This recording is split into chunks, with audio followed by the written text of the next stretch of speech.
All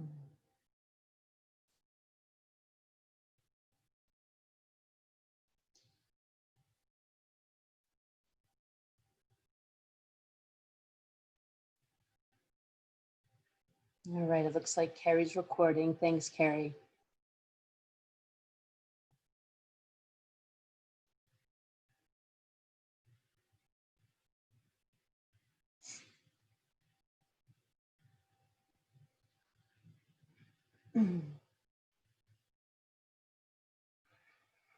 All right, well, it is the top of the hour, so let's go ahead and get started. Welcome again. We're so glad you could join us today for Do Your Homework, the importance of preparing for negotiation. My name is Liz Hill, and my co-host is Carrie McLean. We both work in the CU Boulder Ombuds Office, which, as many of you know, offers confidential, impartial, and off-the-record consultations and services for faculty, students, and staff. So I'm going to go ahead and move on. I know many of you have heard this before, but just so we're all on the same page, some logistics for today. As you know, you're muted, and we do ask that you kindly keep your video off to reduce distractions. We may be using some polls and asking questions throughout the presentation. So if you haven't already, now's a good time to go ahead and open up that chat box. And this is what you're going to use to respond to any questions that I ask, and as well as ask any questions that you have. Please know that your name does appear when you use the chat box function. And while I'm presenting, Carrie will field any non-substantive questions that you have, and then she'll also go ahead and park any of the substantive questions until the end when we have some time for Q&A. And of course, if you have a specific situation that you want to discuss, please contact us in the Ombuds Office. We're happy to meet with you for a separate consultation. We really try to aim to keep these meetings at about 30 minutes and really give you that bite-sized amount of information so you can get back to your day. We are recording, as I mentioned earlier, and this is in an effort to reach as many people as possible, even those who are unable to attend at this time. And later today, I will send a follow-up email that has links to references, and I'm also, for this session, going to provide you with a preparation worksheet that you can use when you're getting ready to prepare for your next negotiation. So I'm going to go ahead and turn off my video, speaking of distractions, and we will go ahead and jump right in. So for those of you who have been following along the past couple of months, this is part 4 of the negotiation series. And if you haven't been following along, it's not a problem at all. These sessions work just as well as standalone programs. And of course, you can go to our website and click on any title that you may have missed to watch recordings. We do record these, and they're all stored in YouTube. So that is available on our website. And as I've shared in previous negotiation series webinars, you know, I find that when I say the word negotiation, people often conjure these images of high stake, you know, diplomacy and multi-million-dollar business deals. And I really just want to emphasize again, and I know some of you have heard this, that negotiation includes so much more. It's so much broader. It's really those everyday interactions anytime you're trying to reach an agreement. So for instance, you know, if you've haggled with a teenager over using the family car, or deliberated with your partner on where to go on vacation, discussed who's going to do that next work project, right? Or tried to figure out who's going to pick up the kids from school, you have negotiated. So simply put, negotiation is a process by which 2 or more people seek to advance their individual interests by agreeing on a desired action. Today's focus is negotiation preparation. So preparation should be your mantra. It's better to be over-prepared for negotiation than it is to be under-prepared. And it might take hours, it could take days, even weeks to properly prepare. So doing your homework is important, and it allows you to make a more knowledgeable impression, right? It allows you to prepare convincing arguments, and it also allows you to exude confidence, which leads to credibility and persuasion. So if you're adequately prepared, you can often, you know, start to really predict what are the other side's motivations, what are their objectives, what are their concerns and questions. And if you can do this ahead of time, you can back yourself up with information and facts that will hopefully generate more options to satisfy not only your needs, but those of the other side. So here's a roadmap for today so you kind of know where all of this is going. We're going to discuss getting clear on what we want and why we want it. We're going to discern our best alternatives, consider the other side's perspective, discuss the importance of getting creative, right, when we're generating options. And sometimes we have to invent options. How to use objective criteria to reach a fair and reasonable agreement. And then of course, the importance of practicing. And as I mentioned, I will provide you a worksheet to help with that as well as you prepare for your next negotiation. All right, so here is a scenario that I'm going to share with you, and I'll read it out loud as well for those who might be listening. And we're going to all work from this scenario as we go through these steps, so we have some common facts to work with and think through how we might apply some of these different preparation tools. So here's the scenario. You recently interviewed for a sales position and received a job offer package. Congratulations. You currently have a great job, and yet you are excited about this potential opportunity. You believe in the company, and given your extensive education and related experience, you believe you can drive greater results. However, the proposed salary they've offered is $15,000 too low. And I'll share this again when we need it, so don't worry, you don't have to memorize this. Some more facts, okay, for the salary negotiation. You have more than the required years of experience. And in your last role, your team exceeded the monthly quota by 15% for 2 years in a row, and you landed 3 of the largest accounts in company history. The average industry salary based on your research for this position is $145,000. You, however, desire a salary more in the range of $145,000 to $150,000, and this may be in part because of your extensive education and experience. I'll leave that up to you. You are, however, open to other options, alternative compensation and perks such as opportunities for additional stock options, increased performance-based bonuses, so maybe some additional vacation time, and some flex time or flexible scheduling. Okay. So first we want to identify our interests and focus on what we really want, which requires understanding why we want it. So some of you may have attended my June webinar on positions and interests, and you will recall that the interest is the reason for your viewpoint or the reason for your position. It's what you really need and why you need it. It's those, I guess, intangible motivations, right? Things that lead us to say, I want X. And they might include things like our hopes, our concerns, maybe sentimental attachments, and any other needs that are more below the surface that we don't come out maybe and share openly in discussing what we want. So in the salary hypothetical presented, you've decided your position, right, is that you want a salary in the range of $145,000 to $150,000. This is your position. What might be your interest in wanting a higher salary? What might be other interests for wanting just this position in general? So let's think about that for a moment. And these will vary from person to person, but given the hypothetical I presented, go ahead and use the chat box. And what are some potential interests that come to mind for you if this were your situation? And I'll just give you some time to think about that. And if it's helpful, I can go back and put some of those facts up. Go ahead and just share an idea of what your interest might be.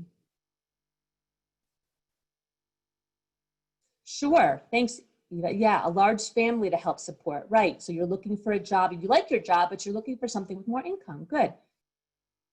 Right, maybe it's gonna give you some more diverse work experience, excellent. And you feel that this is the amount that's worth, right. Being valued for your experience, excellent, yeah. So we know that you have the years of experience for this position. You wanted them to demonstrate the value of that. Career growth, good. Okay, excellent. Thank you so much for doing that. Okay, so I'm gonna go ahead and move on. We've got a few more things we have to work through, so we'll keep moving. But thank you for sharing those. Those are all excellent. Those are all potentially underlying interests for this job and or for the higher salary. Okay. So the second item we're going to be thinking about is our BATNA. And again, if you've attended previous sessions, you know this is the best alternative to a negotiated agreement. it's really your best backup option, your plan B, if this negotiation falls apart and you cannot reach an agreement. So a solid BATNA simultaneously does two things. One, it keeps you from accepting a worse outcome than you could get elsewhere. In other words, if the terms of the deal ever become worse than your BATNA, then it's time to walk away, right? It's not the deal for you. Second, it keeps you from rejecting an agreement that's better than your BATNA, right? You don't want to walk away from a deal that even if it didn't meet maybe all your terms, it was still better than your alternative. So those are some things to keep in mind. And I know that's kind of a new concept for a lot of people. And so I can send you, if you're interested in additional reading sources on that, you can ping me separately and I'm happy to share those. But the message here is keep in mind, it's not necessarily your bottom line. It's really more like an insurance policy or plan B. What are you going to do if this particular negotiation doesn't work out the way you want? So the reality is that the relative strength of your BATNA compared to the BATNA of the other people, the other side that you're dealing with, really is going to indicate how important the deal is to each of you. Because it's going to determine how easy it is for either one of you to walk away at any time. So I think you can all connect those dots. The stronger your BATNA, the better likelihood you'll reach favorable terms, right? Because you can walk away much easier if you don't get what you want. And the person with the stronger BATNA, typically then has a little bit more power in that negotiation. So how do you determine your BATNA? Well, there's a couple simple steps. One is you can generate a list of actions that you might take, right, if no agreement is reached, and then make those real, right? How would you implement those? What are the most promising ones, and how do you make them practical and attainable? And then once you have done that, then you can really narrow it down to which is the best alternative. And that's what you're going to put in your back pocket. That's what you're going to keep on reserve as your fallback. So let's say you're attempting to negotiate the purchase of a house, right? You'd write down the options you have if that deal falls through, right? If it doesn't work out. Could you stay in your current home? Are there other houses that you might be interested in making an offer on? Could you rent something while you continue looking to find the right fit? And once you have this list, then you can really start narrowing it down. What's the best option for you that you know that you can walk away from this deal and feel good about? And that's your BATNA. So let's consider the salary negotiation above. So based on the limited information I provided, I know I haven't given you much, what might be your BATNA? And I'll show you the scenario again to refresh your memories. So what might be, based on this scenario I've given you here, what might be a BATNA you could fall back on?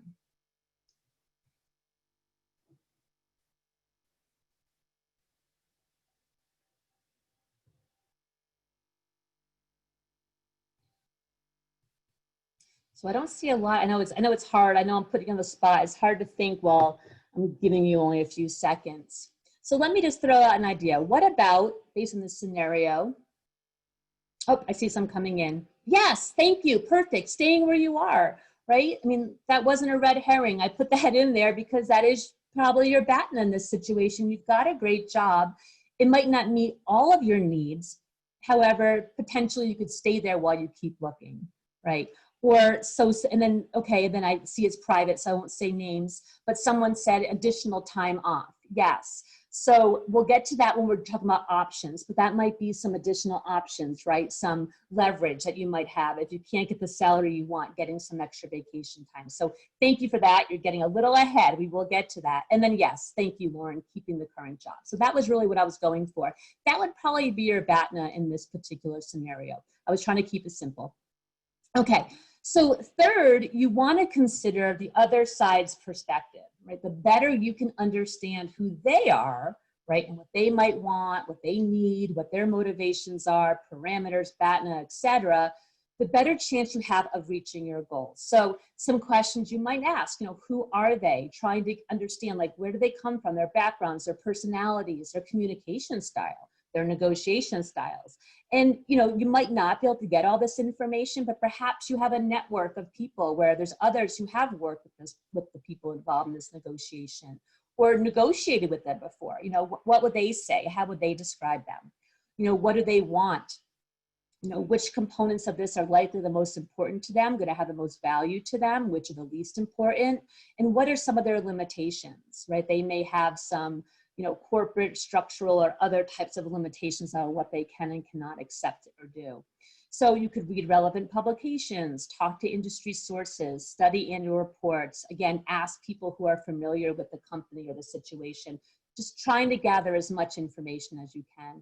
And then, you know, like I mentioned, identifying what might their BATNA be, right? Again, using the information you can gather so you can compare your BATNA to theirs to see how far you might be able to push. You know, if they can easily walk away, they might not be willing to take too much pushing or negotiation. Okay.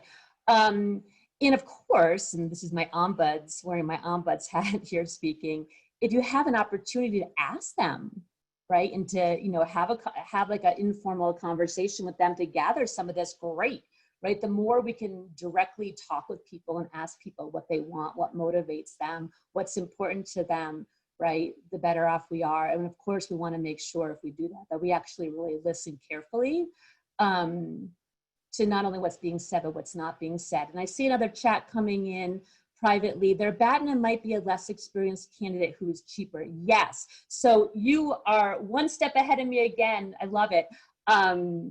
That's my next question, is what might be the other side's BATNA in this situation? And that's exactly right. Maybe they can get a less experienced person who's cheaper.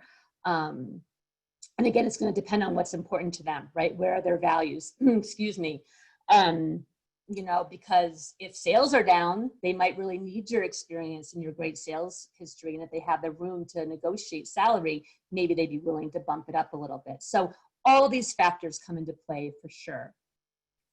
So let's just ask a more general question, you know, in this situation, the other side, what might be the employer's perspective in our salary scenario? You know, what are some possibilities? And we've talked about a couple already, right? Maybe the experience isn't that important, so they could definitely go lower. What else?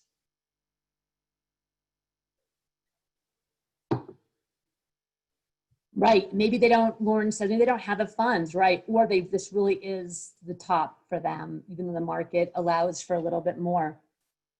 And that's where the option generating is going to become important, and we'll get to that in a moment. Anything else before we move on? I don't want to cut anyone off. They may have lost a previous person, right? So maybe, yeah, maybe they're more desperate than you are. You've got a great job that you can stick with for a while, or not, you know, depending. But yeah, maybe they are really in a need to get someone in there, and they're going to be willing to negotiate more. All right. I know it's, again, I apologize. I'm not giving you much time to type all of this, but I appreciate those of you who are chiming in, and we're going to keep moving forward. So next is what we talked about a little bit already, right? Because some of you are so smart here, generating as many possible options for a desirable outcome. And the goal here is to identify and really dovetail our interests, right? Those that are valued differently by you and the other side, because this provides an opportunity to generate options for mutual gain. And some of you may have heard that term before, especially if you've read Getting to Yes.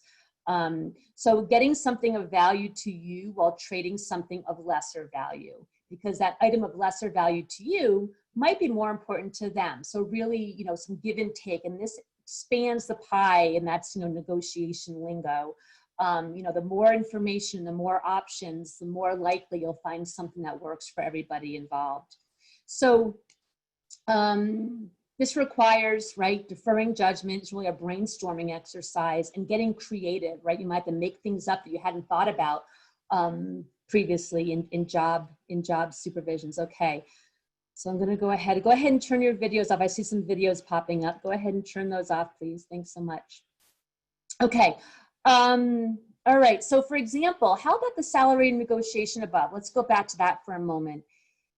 If you learn, right, and someone mentioned this already, that I think it was Lauren, the employer's hands are tied for whatever reason, that they absolutely cannot go higher, right? What are some other possible options? What are some things you might be able to leverage? Go ahead and use the chat box. And if you need me to go back to any of the slides, I can certainly do that. Yes. So I see some coming in now. Vacation time, flex time. Yes. Perfect. Spot on.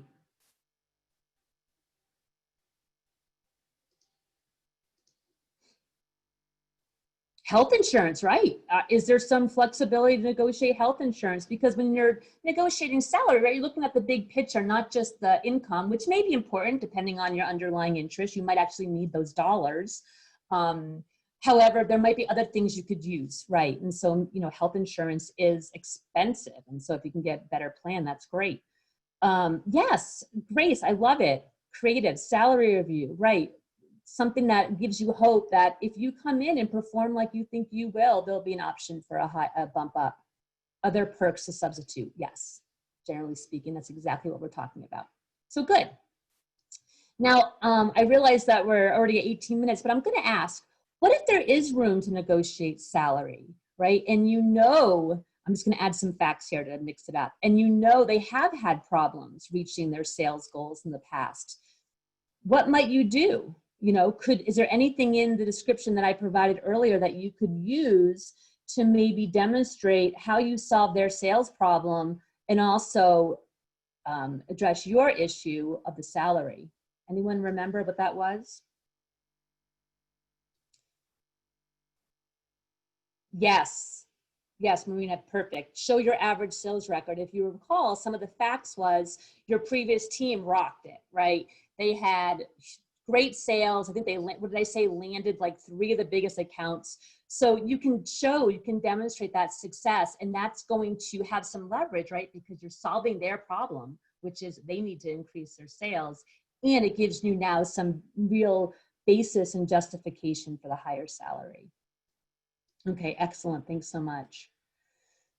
So next we're going to talk about objective criteria. And this objective criteria, these are actual pieces of information. They're independent measures, right? They're independent measures of legitimacy to evaluate what might be a fair, reasonable, or acceptable agreement.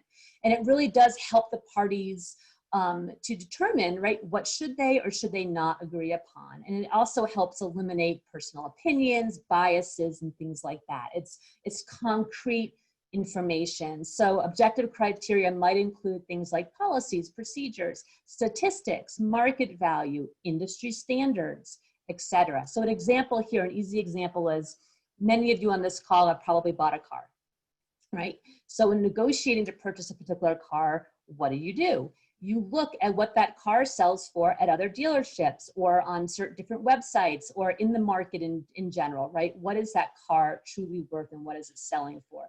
And you're gonna have that information when you go in to have your negotiation. So in this salary negotiation, what might be some objective criteria you could use in the salary negotiation? And I'll go ahead and put those facts up again for you. What's some objective criteria that you might have?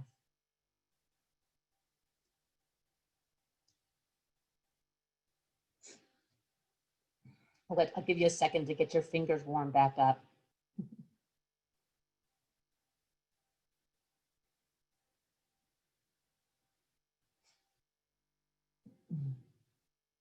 My eyes are going to that third bullet there, right? Kind of like our car example.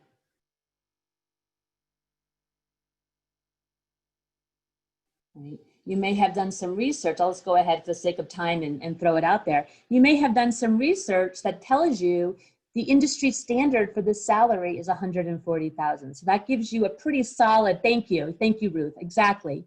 Right, exactly, no, and Ruth hit the nail on the head. So you're bringing in that industry standard, you're bringing in whatever information you've gathered to demonstrate this is the going rate, and your desire for a bump up, right, is a little bit higher because you're bringing more than that. And I think I messed up because I think I had actually changed the industry salary on the previous fact slide to 145. So if you're confused, I apologize. So you're actually going in, the industry standard is the base of what your range that you're asking for. So you're already starting at the base of that and you're wanting that extra bump for your experience in your track record. So thank you, Ruth, that's perfect. Okay, moving on. Finally, Practice. Like anything, negotiation is a skill and it takes some practice. So here are some things to consider. Creating a list of questions, right? How might you ask these questions? When might you ask them? You know, your delivery, your word choice, your tone, your timing, all of that is going to really impact how you show up and how persuasive you are in this negotiation. Look in the mirror. I know this sounds corny, but look in the mirror. Practice communicating your message. Consider how they might respond. You know, adapt your communication style using language that will resonate with them based on what you know about them or what you've heard. And then maybe role play. You can do this with a friend or a family member, of course, unless that's who you're negotiating with, right? You don't want to role play with the person you're going to be negotiating with, but you get the point. Finding someone that you can have that conversation with and role play with. And as I mentioned in the beginning, I am going to send out an email today with this preparation worksheet, and this will walk you through all of this, pose some of the questions we've talked about to help you prepare. Of course, you can always come to Ombuds Office too. You know, if you're thinking through a negotiation and you want to just have a third-party neutral to talk through it with to help prepare or to role play, please feel free. Give us a call, schedule a free consultation. We can work with you on that. And of course, we also encourage you in the meantime to follow us on Twitter and follow our blog to stay up to speed on what's going on. All right, so that's what I had for the topic of preparing. I'm guessing there might be some questions, so I am going to open it up to questions in our last several minutes together. And while you're all thinking about what you might want to ask, I will put a plug in for some upcoming programming that we have. Our next two programs are Part 5 and Part 6 of that Staying in Conversation on Race series. And these are going to be tomorrow, July 29th, and Wednesday, August 5th at noon. And then on August 18th, Jerry Hauser is going to provide guidance and tips on classroom management. So if you know of people who are getting ready to go into the classroom this fall, whether online or in person, this might be a good resource. And that is all on our website. Thank you, Carrie. She's going to provide you with a link to our feedback, which of course I'll include in my email, but also she's going to put up there a link to our Lunch and Learn webpage, and this you can go there and you can register for any future sessions. All right, so I'll stop talking now. What do you have to say? Thoughts, questions? Do you think this is helpful? Did you already know all of this? Do you have experiences you want to share?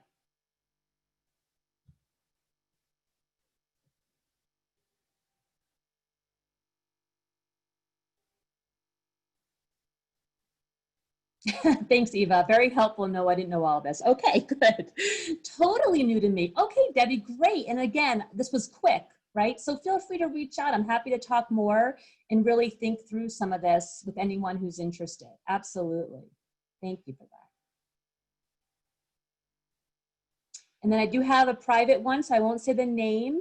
I think a challenge is having all of this, yes, info at your fingertips at the right time. Absolutely, that is going to be a challenge, especially if it's not like this scenario that I presented where you've been given an offer and you have some time to think about it before your next move, right? So yes, but you know, even before going into an initial interview, even trying to do some of this so you're prepared in case salary, you know, maybe it'll come up in the moment. You want to be as prepared as possible, but I understand it is challenging and it's hard to think on your feet. That's why if you can prepare, that's great. Great advice regarding practicing with someone. It's not always easy to do that. No, it's not easy. So finding a confidant, someone that you can really trust to give you positive, you know, not only positive, but honest feedback is what I meant to say. Because sometimes when we're saying it in our head, it sounds different than when we actually say it. So saying it out loud can be helpful. The confidence aspect is a toughie, yes. And that's why the more information you can gather, I think that will just naturally exude more confidence. But again, happy to talk with people individually about that.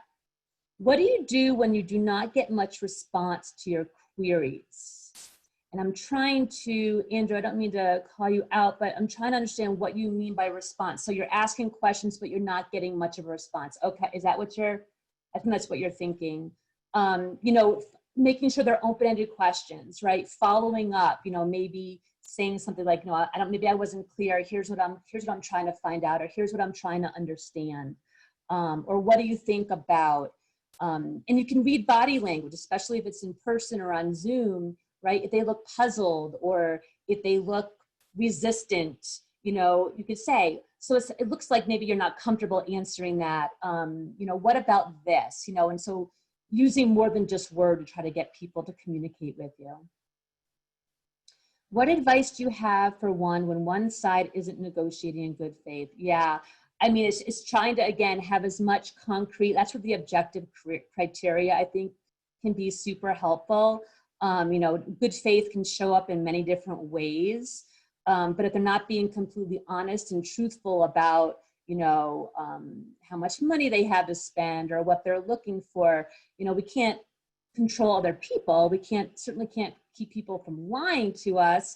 However, if you know, that's where the homework comes in. If you can find out something else that contradicts that, that is neutral, right? That isn't just your opinion, you know, you can present that in a way, and that's where delivery will be really important, right? Present that information in a way where they can still save face, but you're basically telling them, you're calling their bluff, right? But allowing them to save face. So that's a tricky one. It's nuanced and it takes a lot of practice. Jackie, very helpful. Salary negotiations are tough, yeah. And so that's why I use this example, because I think it's something we probably have all dealt with or have wanted to deal with at some point in our life and maybe haven't done as well, or just didn't do it at all. I know so many people just don't even negotiate. They just either take it or leave it. So I'm glad you find this helpful. And Andrew, okay, I see you're affirming that I understood your question. So hopefully, Andrew, that helps answer it. I'm happy to talk more offline about that. And there's actually, I know many of you have heard it, maybe attended Crucial Conversations, and there's actually a whole chapter on how to get people to engage with you. But I think this is a little bit maybe different than that. How accurately do the job board salary data for specific jobs by region, plus or minus? You know, I don't know that, Michelle. That's a really great question. That might be a great question for someone in career services. I don't know if we have anyone here today that can chime in on that. I am certainly not an expert on, you know, that particular material, so I don't know. But yeah, career services might know that. Yeah. And it looks like we are at 12:31, so if you need to hop off, I totally get it. Thank you so much again for being here. I hope to see you at a future one. And I'll stay on for a few minutes. I see some more stuff coming in here. Oh, it's Carrie. Thanks, Carrie. Oh, thanks, Carrie, for the blog. Yes, follow our blog. Okay. Thanks, Scott. I appreciate the comments. Thanks, Eva. I appreciate that.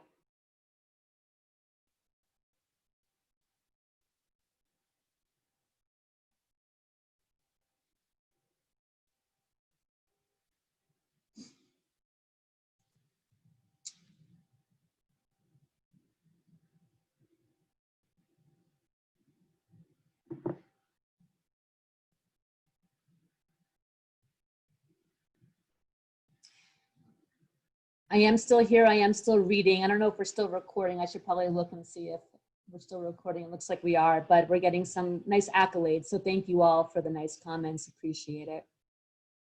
Happy to answer any quick questions that people might still have too before everyone starts moving on with their day.